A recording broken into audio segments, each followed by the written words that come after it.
Siraj Sameer custody విచారణలో NIA దూకుడు పెంచింది.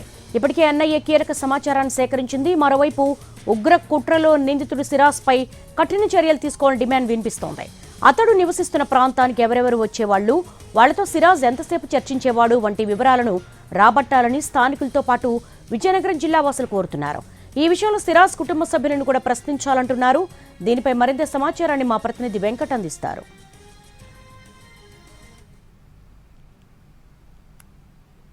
ఉగ్ర కుట్రకోణం ఉన్న నిందితులుగా ఉన్న సిరాజ్ సమీర్లను ఇప్పటికే అరెస్ట్ చేశారు. అయితే పూర్తి స్థాయిలో విజయనగరం వాసులు అయితే దీనిపైన ఆందోళన చెందుతున్నారు.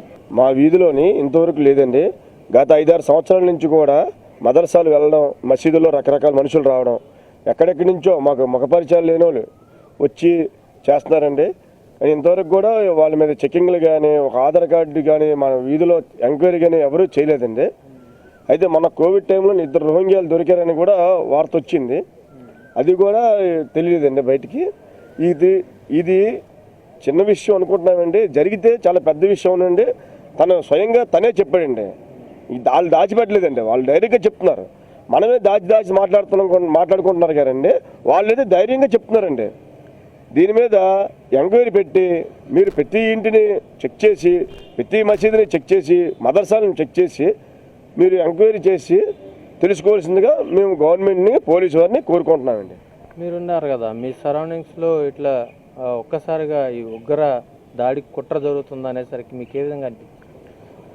చాలా భయభ్రాంతులకు గురయ్యాం సార్. ఫస్ట్ ఆఫ్ ఆల్ అసలు మా ఏరియాలో అసలు పేపర్లో, టీవీలో చూడడం తప్ప మాకు తెలియదు.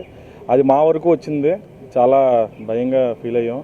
అయిన తర్వాత మరి ఏం చేద్దాం అనుకున్నప్పటికీ ఇలా హిందూ ధర్మ రక్షదారికి కలిసి వీళ్ళు మాట్లాడి కంప్లైంట్ ఇవ్వడం, ఎస్పీ గారికి, కలెక్టర్ గారికి, ఎంఆర్ఓ గారికి ఇవ్వడం జరిగింది. ఆనవాళ్ళు ఏమైనా బయటపడ్డాయా? అసలు మీకు ఎట్లాంటి ఆనవాళ్ళు లేవండి. ఎప్పుడునా ఆయన చాలా అమాయకంగా ఎవరు దీనిగా ఉండేవాడు. అక్కడోడు కూడా వాళ్ళ ఫ్యామిలీ కూడా చాలా సైలెంట్గా, వాళ్ళు పోలీసు ఉద్యోగస్తులు వాళ్ళ పనాలు చేసుకుండేవారు అన్నట్టుగా బయటకు ఉండేవారు. వాళ్ళ బ్రదర్ కానీ, వాళ్ళ నాన్నగారు కానీ మా ముందే డ్యూటీలకు వెళ్ళడం, చేయడం, రావడం అంతా మామూలుగా ఉండేవారు. మనం ఎలా తిరిగి ఈ అబ్బాయి ఇక్కడికి తక్కువ ఉండేవాడు. అప్పుడప్పుడు వచ్చి చుట్టం చూపుగా వచ్చినట్టు తిరగడం, రావడం, మళ్ళీ వెళ్ళిపోవడం. ఎక్కడ ఉండేవాడు ఏంటో అనేది తెలీదు.